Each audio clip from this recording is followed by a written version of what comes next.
Olá, Kins. Todo esse debate social sobre inteligência artificial, arte, direitos autorais, etc., tudo isso está muito relacionado com a lei do tempo. Isso porque nós acreditamos que tempo é arte.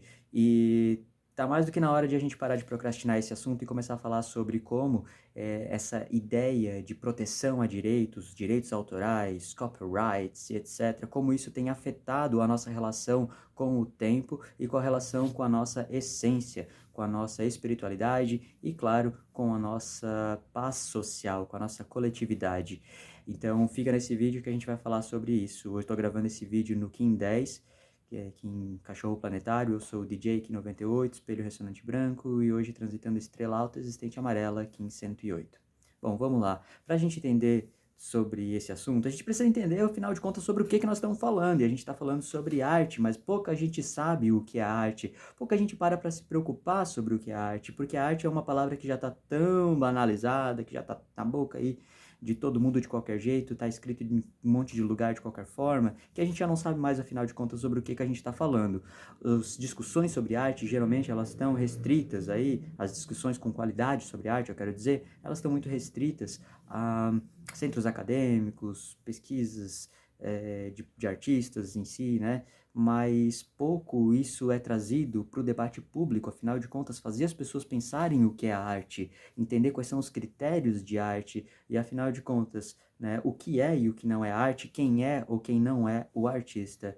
E, principalmente, até onde que isso pode ser monetizado, tributado, né, comercializado, protegido ou não, ok? Então, vamos passar a limpo. Existem duas perspectivas sobre arte. Existe a arte natural e a arte sistêmica. A arte que foi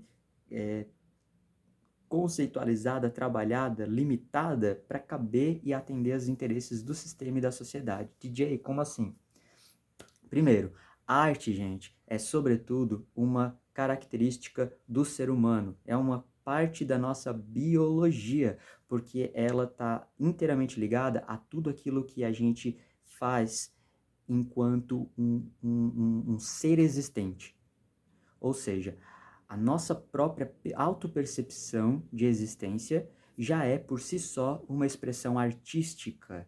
A nossa noção de interação com a realidade, como nós sentimos o mundo, como nós pensamos, como nós nos enxergamos, nos sentimos, interagimos com as forças da natureza, com as nossas forças internas, psíquicas, mentais, sentimentais, etc. Absolutamente tudo que condiz com a nossa existência é uma expressão artística. Mas isso entra em choque com a ideia que a própria sociedade alimentou sobre o que é arte, que entra na parte de confecção de peças de arte. Ou seja, de qualquer coisa que a gente possa tirar de nós, né, seja para construir, para compor, etc., e que isso represente a nossa experiência com a nossa existência, ou seja, tira do ser humano e coloca numa coisa. E essa coisa pode ser uma música, uma pintura, uma dança,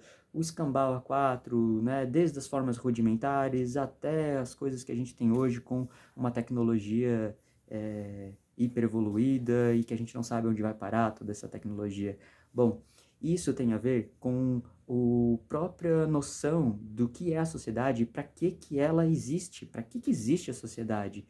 Então, para a gente entender essa divisão da arte, a gente precisa entender, afinal de contas, quem separou a arte. E quem separou a arte foi a nossa cultura que criou a sociedade artificializadora.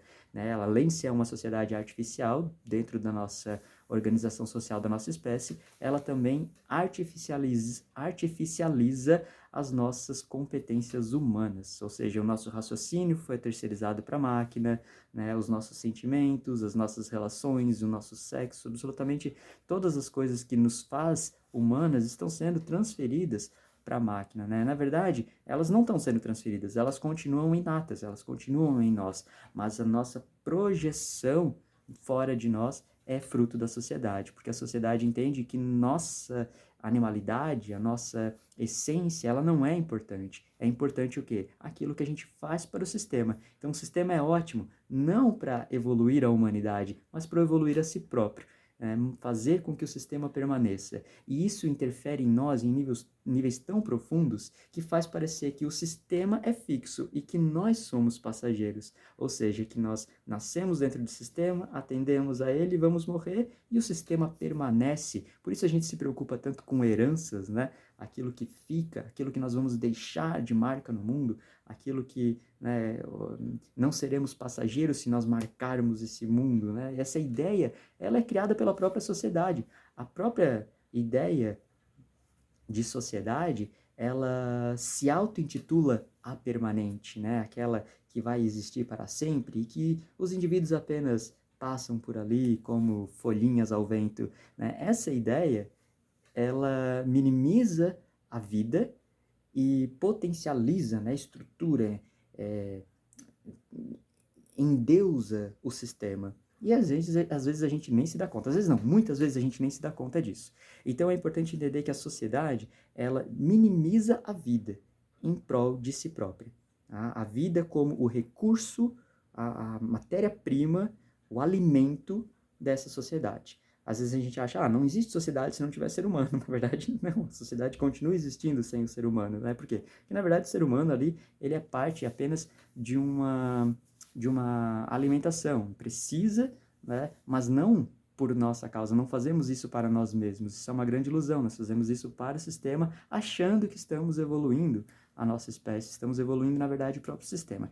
Bom, mas enfim, existem muitos outros debates que a gente poderia colocar dentro disso, mas eu não quero me estender. Então, vamos falar sobre a função artificializadora da sociedade na arte. Então, uma vez que a sociedade se estabelece como a auto-entronizada deusa desse tempo, e, né, ela comanda as nossas mentes, comanda o nosso tempo, ela monetiza o nosso tempo, né? Nós passamos a acreditar que tempo é dinheiro e que nós precisamos, né? Nós nascemos com uma quantidade X de tempo, dinheiro, que nós precisamos saber usar, investir, economizar, etc., né? Não perder, porque depois nós vamos morrer e aí parece que é um investimento perdido e tal, enfim.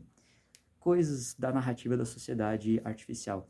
Quando ela faz isso, ela também faz com que todas as manifestações humanas precisem atender a essa demanda. Ou seja, muitas narrativas vão sendo colocadas na nossa cabecinha coletivamente há muitas e muitas e muitas e muitas gerações para fazer com que a gente não perceba ou ainda desperceba algumas crenças que nós seguimos sem analisar. Então existe uma camada escura da nossa consciência coletiva, que é o nosso inconsciente coletivo, onde são depositadas uma série de crenças pelas quais nós nos comportamos de determinadas formas e nós nem sequer sabemos por quê. E isso é legitimado pelo próprio feedback social. Ou seja, o comportamento não analisado dos outros retroalimenta a nossa certeza de que nós podemos continuar agindo de determinadas formas também sem questionar. Né? E não é uma coisa que nós conscientemente ignoramos. Nós simplesmente nem sabemos que estamos ignorando algumas coisas. E isso a gente chama, né, de inconsciente coletivo ou de sombra social. E isso entra o quê?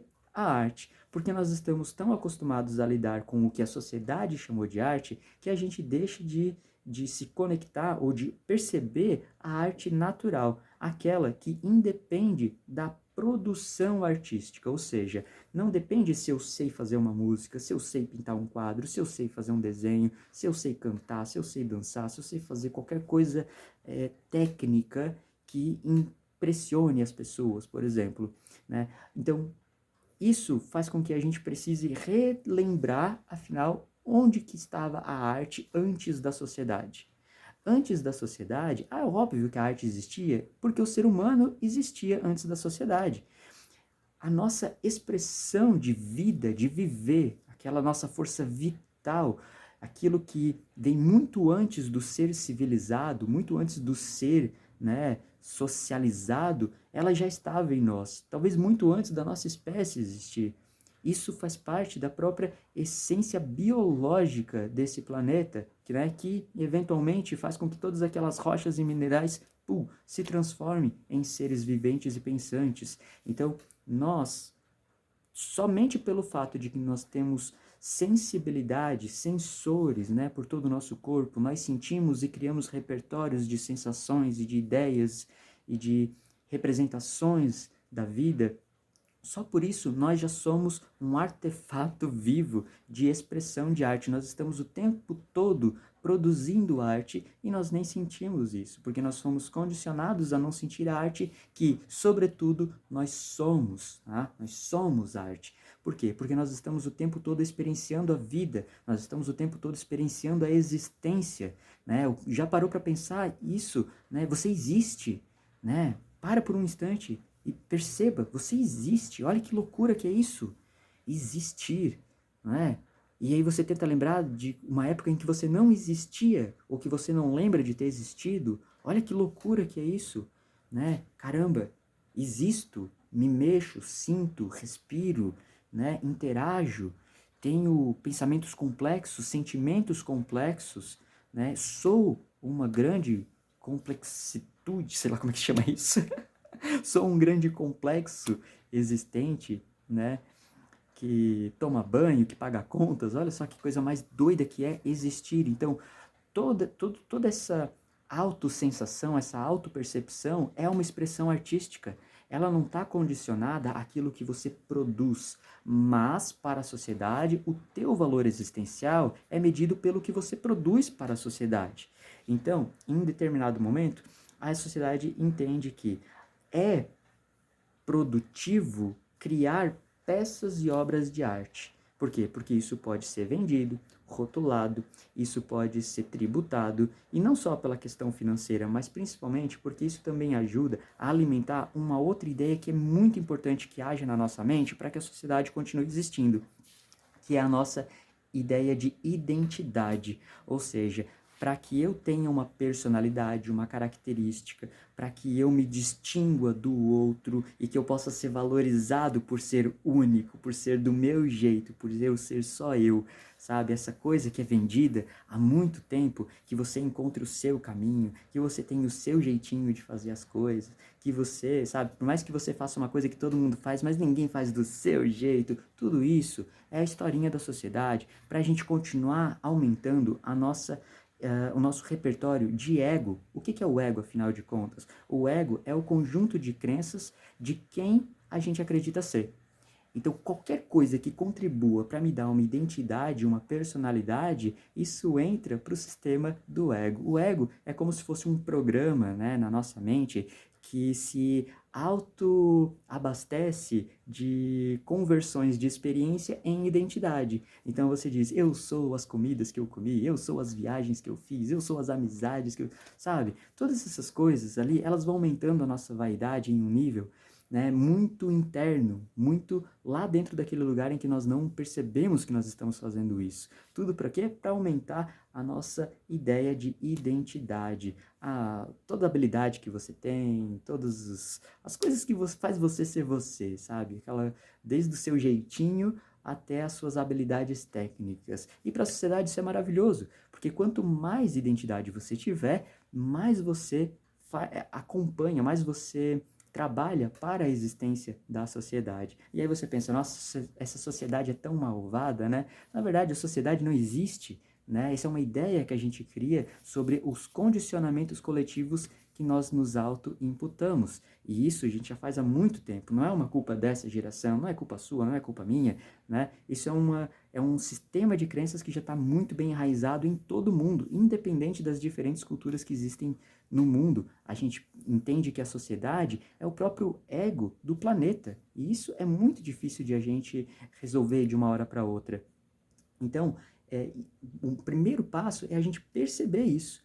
Perceber que existe um mecanismo controlador da mente e com fins de diminuir a vida para se auto-entronizar. A gente criou muito bem uma máquina de imagens, e isso eu tenho um vídeo bem legal falando sobre a sociedade do espetáculo, se você pode procurar aqui no meu feed, você vai encontrar.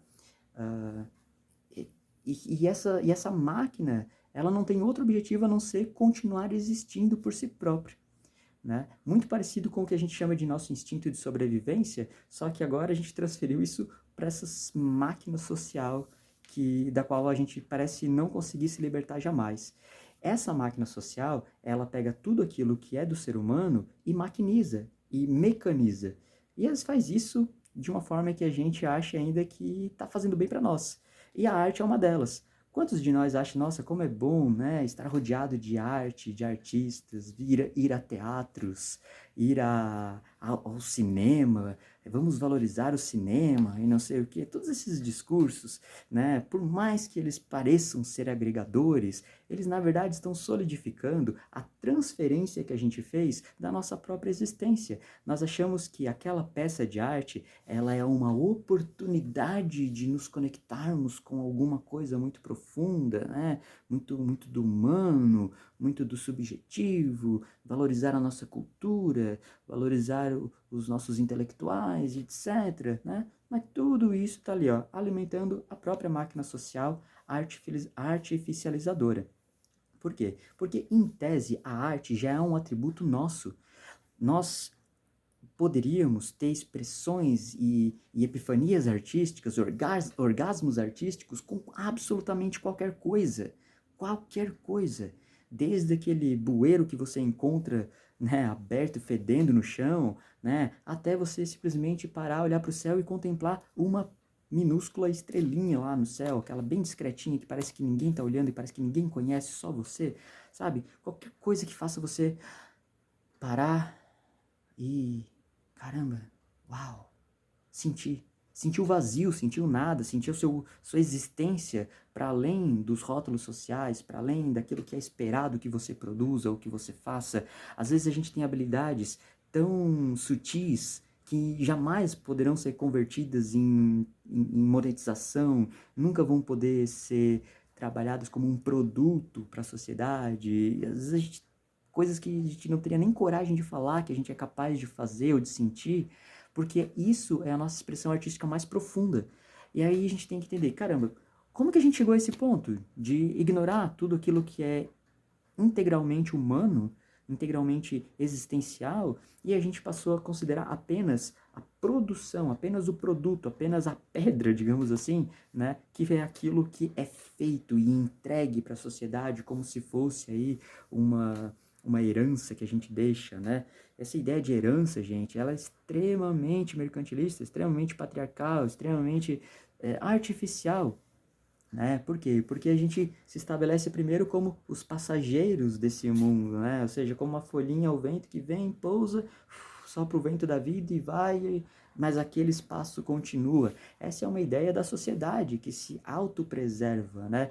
E isso a gente acredita sem questionar. Por quê? Porque a gente vê pessoas morrendo e a sociedade continuando. Então a gente imagina que essa é a perspectiva correta. A sociedade e o mundo permanecem e eu sou um ventinho passageiro, né? E isso aí é ótimo. Isso é ótimo para as religiões tradicionais, né? Para os mecanismos de poder, de manutenção do poder. Isso é maravilhoso para o capitalismo, para a tal da democracia, para as religiões aí que estão no poder há muito tempo, né?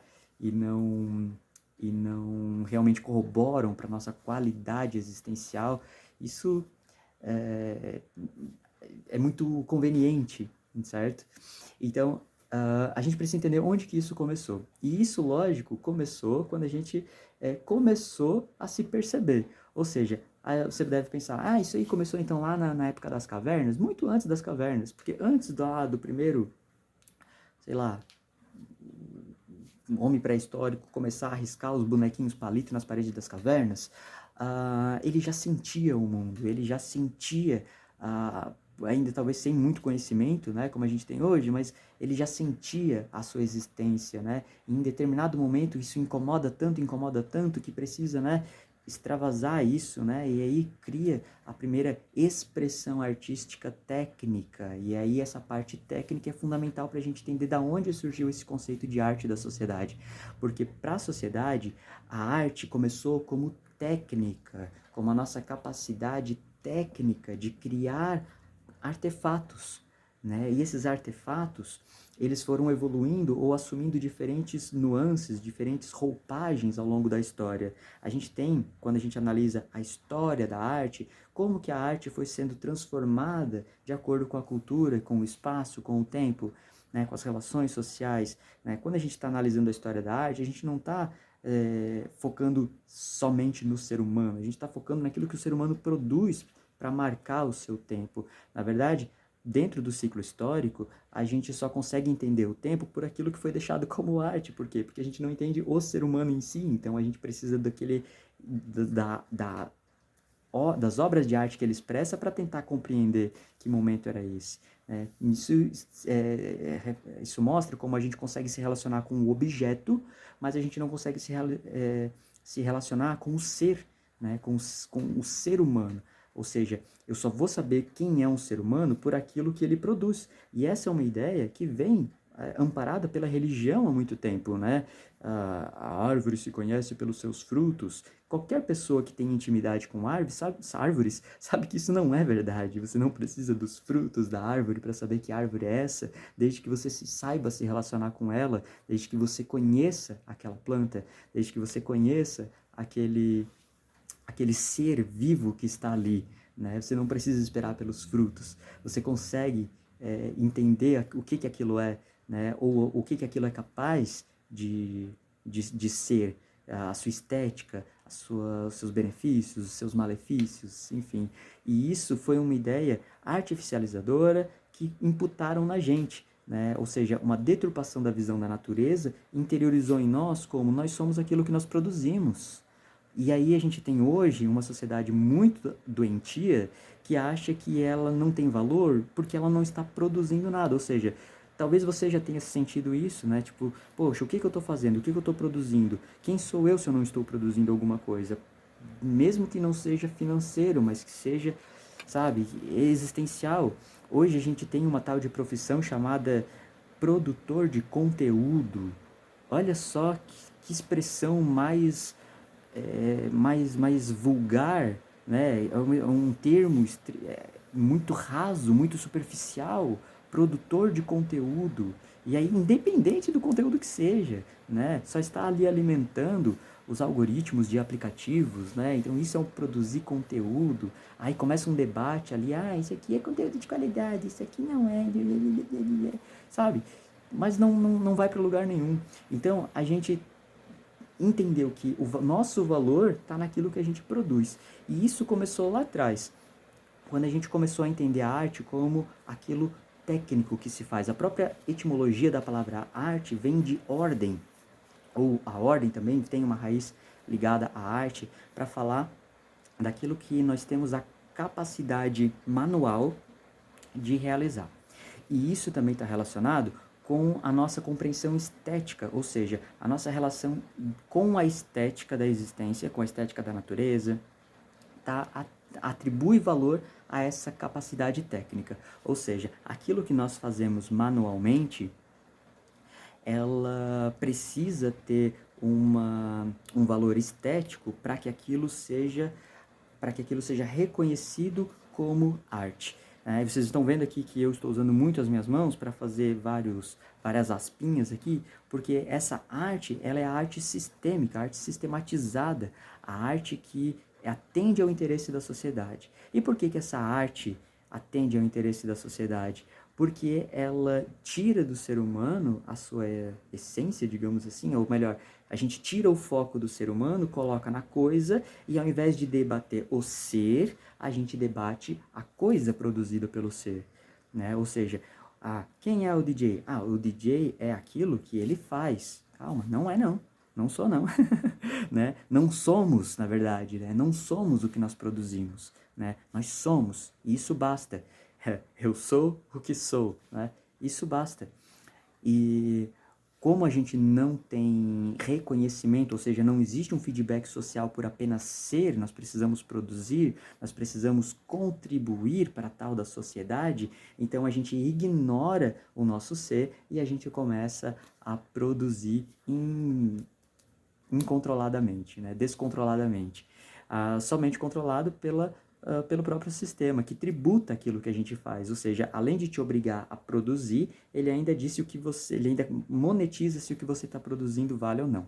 Bom, em algum momento, toda essa técnica que era a arte, ela começa a dar lugar para a subjetividade. Isso acontece mais ou menos lá pelo século XVII, século XVIII, com o como é que se chama? O período romantismo, se eu não me engano, tá? Os historiadores aí que me desculpem se eu errei a data. Mas o romantismo, ele começou a considerar a subjetividade do artista. Ou seja, além da sua habilidade técnica, começou a valorizar muito a visão daquele artista sobre a sua alma, sobre a sua essência, né? Então, deixou de ser apenas algo que você conseguiria fazer ali manualmente para ser a representação daquilo. Então, às vezes, o trabalho técnico nem precisava mais ser tão exato como era se nós comparássemos com a natureza. Mas importava o que o artista queria transmitir com aquilo, o que ele sentiu, né? E aí a gente começa a entrar em uma série de divagações sobre as possíveis intenções do artista com alguma obra, né? E aqui ele queria transmitir a sua inconformidade com, sei lá o que, a dor de ser, não sei o que. Enfim, aqui a gente vai entrar num campo muito de humanas, que muita gente não está nem um pouco disposta, né, a entrar, justamente porque parece que é chover no molhado. Não é, né? A gente agrega muito quando a gente começa a fazer esse tipo de análise, mas é importante a gente entender que foi em um determinado período da história em que a gente começou a separar aquilo que era poesia daquilo que era técnico, tá? E o que é poesia nesse sentido? Não confunda poesia com poema, tá? Poema é um textinho lá, com versinhos, etc. Agora, poesia é um conceito que surgiu para separar a habilidade técnica com a alma daquela obra de arte. Então tem gente que diz, isso aqui não tem valor, isso aqui não é arte. Por quê? Porque ela não consegue encontrar ou se relacionar com a poesia. Mas essa também foi uma ideia terceirizada, porque ela diz que a poesia existe dentro da coisa que foi produzida, né? Ou seja, ela foi produzida tão bem esteticamente, tão certinha, representou ali o seu tempo, o seu lugar, a sua cultura, ou então representou a subjetividade individual daquele artista e tal, e ali ele colocou a sua arte, a sua poesia. E aí, né, é responsabilidade dos outros, né, encontrar essa poesia lá dentro, né, e isso é uma grande, é uma narrativa que coloca de novo fora de nós, ou seja, que nós temos que entrar naquela obra de arte, encontrar a poesia dentro dela e entender e trazer para clareza. Isso é uma grande bobagem, né? Uma grande bobagem, por quê? Porque a poesia não está na coisa, a poesia é a nossa relação. Então, em suma, a gente precisou chamar de poesia o que antes da sociedade era simplesmente a nossa existência, né? O nosso aparato mais primitivo de relação, sem códigos, sem tantos normas, né? Sem tantos enviesamentos, sem tanta cultura ali dizendo, né? Como que nós devemos ler as coisas, como que nós devemos ler a vida, como que tal sensação deve ser controlada, condicionada, enfim, como que a gente deve trabalhar determinados sentimentos. Não existiam essas normas. Então, a gente tinha a nossa poesia livre como a nossa própria existência. E quando a gente quer procurar isso em outras coisas, nós estamos projetando que isso não está em nós, né?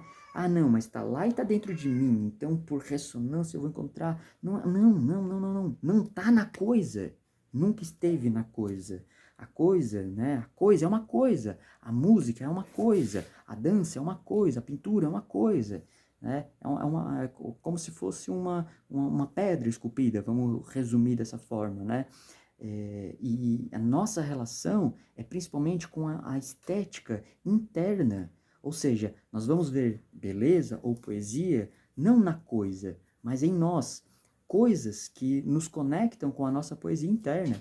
E essa poesia é o que nós chamamos de arte, do ponto de vista da arte natural. Por quê? Porque essa poesia, ela independe da forma. Como eu falei, você não precisa produzir um negócio para que aquilo te conecte à tua essência, né? Desde que você entenda que você é capaz de acessar isso simplesmente por se perceber existente. Então, a arte, ela quebra qualquer amarra que a gente tenha nessa sociedade. Quando a arte vai quebrando as nossas amarras sociais, os nossos condicionamentos, a gente vai naturalmente resgatando as nossas dúvidas existenciais ou as nossas sensações existencialistas, né? Então, a arte enquanto poesia, a arte enquanto a nossa essência natural, ela é antissocial, ela é antissociedade, ela é anti esse contrato social que nós temos, porque ela rompe com esses grilhões dos condicionamentos. E isso é assustador para a máquina social. Portanto, o que ela precisa fazer? Ela abafa a nossa relação artística interna, internalizada, que é o nosso próprio corpo, o nosso sentir, a existência, seja ela espiritual, mental, psicológica, emocional, física, sexual, etc. E ela começa a transferir isso para os objetos, porque os objetos, eles atendem ao interesse da máquina, uma vez que eles podem ser catalogados, referenciados, tributados, vendidos, comercializados, né? E aí, finalmente, protegidos pelos direitos autorais, né? Que aí é o quê? É algo que garante ao construtor daquele objeto dinheiro, tá? Então, o dinheiro e identidade, tá? Essa parte é bem importante, porque para o ser que serve à sociedade, é importante garantir a sua imagem social. Tá? Então, a imagem social foi algo construído para que a gente pudesse continuar alimentando o sistema. E aí a gente vai ter também a diferença entre artistas, tá? Então, esse termo artista, ele